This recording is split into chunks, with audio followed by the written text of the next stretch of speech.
लोकसभा चुनाव 2024 के लिए जो बीजेपी पहले 400 पार का नारा दे रही थी, अब उसके सामने कुछ ऐसी मुश्किलें आ गई हैं कि पार्टी खुद इसको लेकर विचार करने पर मजबूर होती दिख रही है।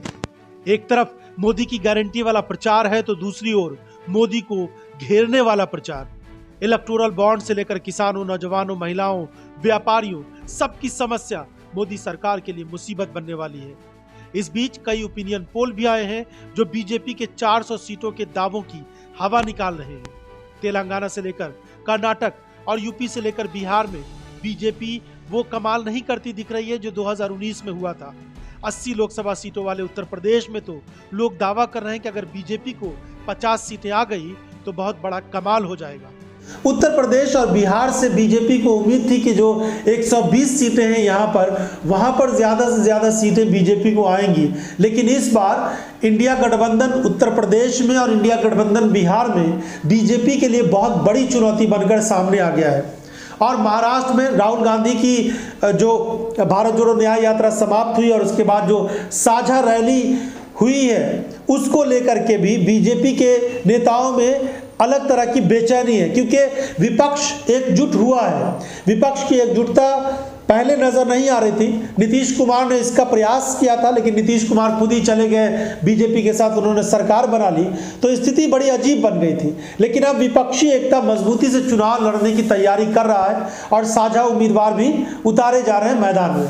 तो ऐसी स्थिति में जो इंडिया गठबंधन है उसकी मजबूती बढ़ती जा रही है। उधर राहुल गांधी को लेकर के भी लोगों के अंदर थोड़ा विश्वास बनता हुआ नजर आया है। राहुल गांधी की भारत जोड़ो न्याय यात्रा के बाद वो एक अलग अंदाज में नजर आ रहे हैं। उन्होंने लोगों से जो मुलाकात की है, जो कुछ भी उनको अनुभव मिला है, उसको वो लोगों के बीच साझा भी कर रहे हैं और ये बात बता रहे हैं कि अब स्थिति बदल गई है। उधर भारतीय जनता पार्टी की चिंता ये बढ़ गई है कि प्रधानमंत्री नरेंद्र मोदी का जो ग्राफ है, जिस तरह से बढ़ना चाहिए था वो नहीं बढ़ पा रहा है।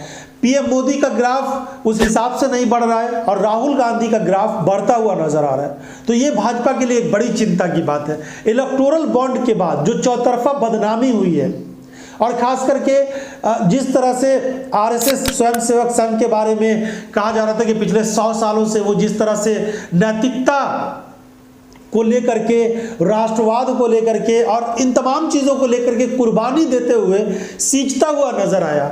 और अब प्रधानमंत्री नरेंद्र मोदी के नेतृत्व में जो भारतीय जनता पार्टी चल रही है, अमित शाह की जो के नेतृत्व में जो भारतीय जनता पार्टी चल रही है, उसमें अगर इलेक्टोरल बॉन्ड यानी चुनावी चंदे को लेकर के और इस तरह की गड़बड़ियां अगर सामने आती है तो ये बड़ी चिंता की बात हो सकती है।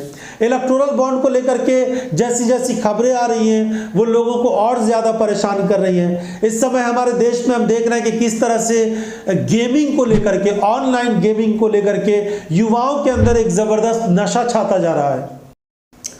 अपने देश में नौजवानों में ऑनलाइन गेमिंग का नशा बहुत तेज़ी से बढ़ता जा रहा है और इस ऑनलाइन गेमिंग से बेइंतहा कमाई करने वाली जो future gaming and hotel services private limited company है, उसने अक्टूबर 2020 से और जनवरी 2024 के बीच इस कंपनी ने 1368 करोड़ रुपए के इलेक्टोरल बॉन्ड खरीदे। 1368 करोड़ रुपए के इलेक्टोरल बॉन्ड खरीदे।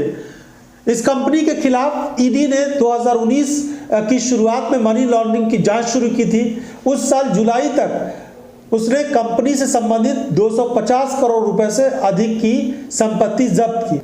अप्रैल 2022 को ईडी ने मामले में 409 करोड़ रुपए की चल संपत्ति कुर्क की थी और इसके 5 दिन बाद 7 अप्रैल को फ्यूचर गेमिंग ने 100 करोड़ रुपए के चुनावी बॉन्ड खरीदे। फिर तो खरीदने का सिलसिला शुरू हुआ और भाजपा के खजाने में जहां पैसा जमा होता हुआ, वहीं देश में गेमिंग का धंधा भी फराटे मारते हुए बढ़ता चला गया। तो इस तरीके से और भी जितनी सारी कंपनियां जिन्होंने भाजपा को चंदा दिया है, उधर इलेक्टोरल बॉन्ड खरीदे और उसके बाद चुनावी चंदा भाजपा को दिया और इधर कॉन्ट्रैक्ट मिलने शुरू हो गए, कंपनी तरक्की करती चली गई। तो ये बहुत गंभीर विषय है इस देश के लोगों के लिए कि किस तरीके से बंदरबाट किया गया और फायदा पहुंचाया गया। प्रधानमंत्री नरेंद्र मोदी कहते हैं न खाऊंगा न खाने दूंगा, लेकिन उन्हीं के नेतृत्व में अगर इस तरह की स्थिति है तो फिर सोचिए कैसा हाल है इस सरकार का और किस तरीके से पिछले 10 सालों से ये सरकार चली।